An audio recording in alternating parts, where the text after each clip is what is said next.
115 лет исполняется сегодня со дня рождения выдающегося ученого Ибрагима Оздоева. Его по праву называют родоначальником ингушской филологической науки. Педагог, автор словарей и учебников по ингушской грамматике, общественный деятель Ибрагим Оздоев более полувека посвятил ингушскому языку, получив больше 10 поощрений и награждений за добросовестный труд.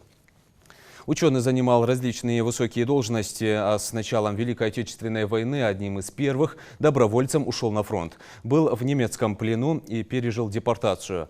Один и в соавторстве с другими учеными Ибрагим Оздоев издал более 30 крупных работ по языковедению.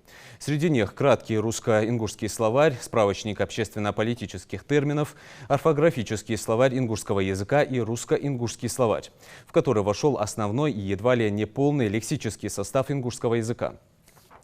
Ибрагим Оздоев награжден почетной грамотой Президиума Верховного Совета ЧССР, орденом Отечественной войны второй степени, медалью за доблестный труд. Но высшей наградой ученый, которого не стало в 1983 году, считал любовь и уважение своего народа.